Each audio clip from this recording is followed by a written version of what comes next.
por la televisión a las 4 de la tarde, que sale un comunicado diciendo que la DICI había interceptado a unos bandoleros,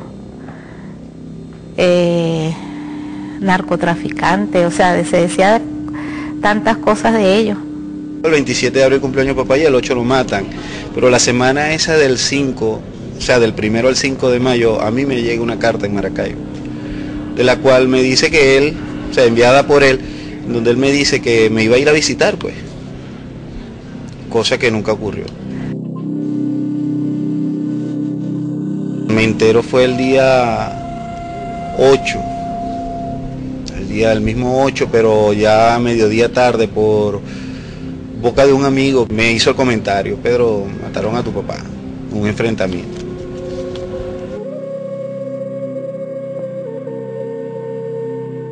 Estos gobiernos de Cocopillano, el que luchaba en la vía legal era perseguido, era muerto, era desaparecido.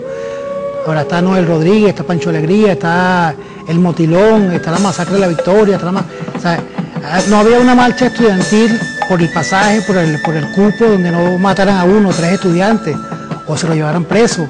Entraban a las casas sin pedir permiso, entraban la DICI, la gente, y se llevaban a las personas también y las mantenían en los calabozos, torturándolas. Uno realmente tuvo que callarse porque la presión que teníamos de la DICI, los acosos que uno tenía como familia para averiguar más si era verdad o era mentira, ya que ellos ni siquiera sabían qué era lo que habían hecho, sobre todo en Maracaibo, porque era una parte lejana, pero como comando al fin tenían precisado a todos como tal. Los dirigentes populares eran perseguidos por la DICI, por el DIN, y eran presos o les aplicaban la ley de vago maleante o lo desaparecían cuando eran gente que ellos consideraban que eran peligrosas, pues, por su solidez ideológica. Y realmente eso de que había condiciones legales para luchar, eso era mentira, pues. Aquí se violaba descaradamente los derechos humanos de los dirigentes populares, era una política sistemática dirigida por los Estados Unidos. Todos estos policías, asesinos, militares asesinos eran formados en las escuelas de las Américas, y todo lo que hueliera a socialismo, lo que hueliera a izquierda, era exterminado. Y yo, bueno, a los 16 años y mi hermano a los 14, fuimos objeto de persecución durante casi 4 o 5 meses, en donde mi madre fue amenazada en aquel momento para que no hiciese nada en la apertura, en la pelea del caso, porque es que realmente nunca hubo un caso. Eso pasó a manos de las fiscalías militares y tribunales militares y quedó como un suceso. Y es falso que en esa época había garantías para hacer la lucha democrática y electoral. En el año 86 estaba gobernando Jaime Lucinchi. Había un gobierno, bueno, como todos los gobiernos de Cocopillano, un gobierno muy represivo. Había mucho descontento, la inflación era altísima.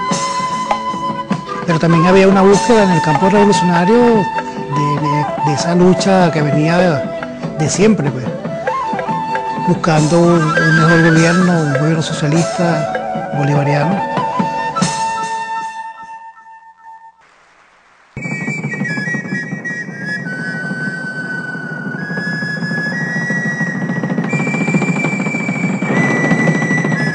Nosotros veníamos de los 70, de un grupo que se llamó el Grupo de Pancho Alegría, y nos habíamos como dividido en diferentes colectivos. Unos nos fuimos para el Partido Comunista, otros para el MIR, y a principios de los 80, en el 82, nos reencontramos y empezamos a discutir. Entonces decíamos, oye, vamos a encontrarnos y vamos a empezar a estudiar sobre el pensamiento bolivariano, sobre nuestra historia. En todos esos debates nos conseguimos con muchas experiencias que nos llenaban, porque eran producto de la lucha de nuestros pueblos y gente que estaban cerca de nosotros. Empezamos a analizar por qué el movimiento revolucionario había sido derrotado en los 60 y en los 70. Y nosotros planteamos, bueno, que sin dejar de ser marxistas, teníamos que asumir una postura y unos valores políticos que rescataran los valores de nuestros mártires, de nuestros próceres. Ahí empezamos a romper con el PRB. Hay muchos compañeros que murieron que vienen del PRB, otros que vienen de Bandera Roja, compañeros que venían de Punto Cero, y empezamos a encontrarnos y a hacer ese debate en todo el país. Y empezamos a darle coherencia a un planteamiento político que se llamó la corriente histórica social. Un poco que era la corriente histórica social, es un sentimiento de lucha, de resistencia, que ha existido siempre en el pueblo venezolano desde la misma invasión del Imperio Español, pues. Igual a Ezequiel Zamora, la generación del 28, el movimiento revolucionario de los 60, fueron expresiones de lucha. Y nosotros éramos una expresión de lucha bolivariana, socialista, de esa corriente histórica, pues. El movimiento de izquierda venía como un proceso de reflujo y de encuentro y de rechazo con toda esa política que se venían desarrollando desde la izquierda. Uno de los debates era que por qué nosotros asumíamos muy dogmáticamente que si el marxismo, el leninismo, el maoísmo, y que nunca nos habíamos sentado a debatir sobre nuestro proceso histórico, revolucionario. Yo ingreso al colectivo ya casi en el último mes antes de ir a Yaracuy, a Yumare, y bueno, me entro porque mi hermana Dilia Rojas me invita a ingresar al colectivo, a una reunión con gente de Oriente, con gente de Caracas, con gente de Boconó, gente de Yaracuy, Falcón. Nosotros íbamos con alegría, con canto, con propuestas, donde se discutían, en aquel entonces se estaba discutiendo las medidas neoliberales que estaban tomando el gobierno de Jaime Lucinche contra el pueblo venezolano, ¿verdad? Y había un silencio a nivel de la lucha revolucionaria, y nosotros pretendíamos romper ese silencio, a salir a la luz pública, bueno, con una propuesta revolucionaria bolivariana y latinoamericana. Nosotros no estábamos ahí para entrar a un frente guerrillero, íbamos a entrar a una escuela de cuadros y íbamos a bautizar la organización, en una organización que iba a insurgir contra el gobierno de Lucinche, que se iba a declarar en rebeldía, pues. Y estamos haciendo fuerza social, pues. Estamos construyendo un aparato social que tuviera condiciones a corto plazo de insurgir contra el sistema capitalista, pues. Nosotros pretendíamos conformar una organización marxista, bolivariana, que luchara por el socialismo, y eso atentaba contra los intereses norteamericanos en Venezuela y contra la oligarquía venezolana, pues. Y era lógico que ellos pensaran en terminarlo, pues. Luis Rafael Guzmán Green, que era uno de los plátanos de los cabecillas, de los motores del colectivo, venía de una militancia del 63, de la juventud del Partido Comunista, un hombre muy carismático, con una sonrisa que te envolvía, muy enamorado, que apenas tú hablabas con él 3 minutos y te convencía, pues. Estaba el gato con su sueño, su poesía, su dulzura, ese encanto de querer vivir, de dar, y de esas ganas de hacer las cosas, de ese empeño, de esa tosudez. Para el momento de su muerte, él era estudiante en el Pedagógico de Caracas, tenía 26 años. Cuando nosotros nos enteramos que lo habían matado, pues imagínate, un compañero, un muchacho tan humilde, tan alegre, comprometido, como te digo, con las luchas sociales. Hoy en día la Misión Rivas existe y se está desarrollando un trabajo, pero es que en la época nuestra nosotros salíamos a alfabetizar a la gente, nosotros salíamos a organizar a la gente y fueron muchas las cosas que se lograron, y hoy en día pues decimos que las condiciones tan terribles que mataron a todos nuestros compañeros con tiros de gracia, torturados. Por ejemplo, en el caso del gato no tenía dientes, le faltaba una oreja. En la exhumación de los restos tenía el cráneo totalmente fracturado en pedacitos diversos, y se le consiguieron esquilas de granada, de fal de 9 milímetros, fractura de costilla, de una pierna fracturada. O sea, ellos los torturaron terriblemente, los masacraron cruelmente y encima de eso les dieron sus tiros de gracia que presentan todos los restos. En esos momentos uno lo que piensa es ¿por qué enseñarse con un ser humano así, de esa forma tan cruel? Porque es una forma cruel. Está Ronald Morado Salgado, un hombre que venía de la Liga Socialista, un tremendo cuadro ideológico, era uno de los ideólogos del grupo. Esa capacidad de dar, de sueños.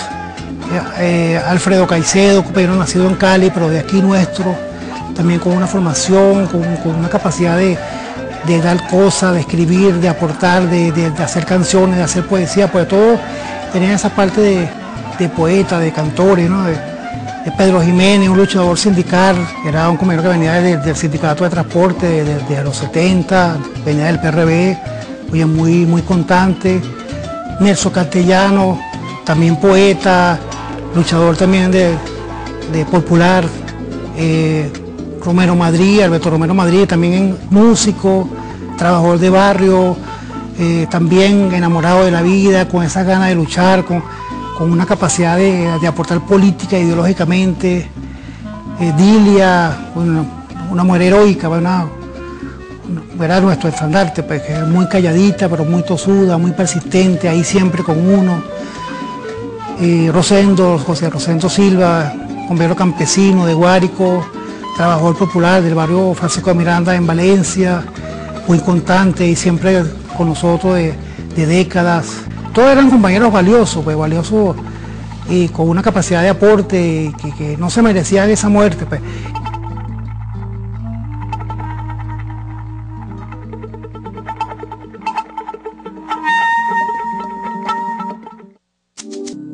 Ellos lograron hacer contacto con nosotros en el año 84 a través del compañero Luis Alviso y Ronald Morado. Le hablamos sobre la corriente histórica, se mostraron interesados, bueno, y como ellos tenían experiencia de seguridad, entonces a ellos les dimos la tarea de buscar los sitios de reunión, la logística. Nos comienzan a decir que es necesario hacer un encuentro en un lugar un poco apartado, donde pudiéramos debatir. Pero recuerdo que la primera reunión no se dio, iba a ser en Semana Santa. Esta reunión precisamente se cae porque ahora entendemos que fue porque los planes para entonces que llevaba a cabo López Cisco con su camarilla no se pudieron concretar en aquel entonces. Queríamos hacer un pleno nacional para ya fundar el grupo, bautizarlo. El grupo se iba a llamar Movimiento 5 de Julio, el movimiento bolivariano que impulsaba la corriente histórica social, pues. Varios compañeros no quisieron ir al encuentro porque tenían temor.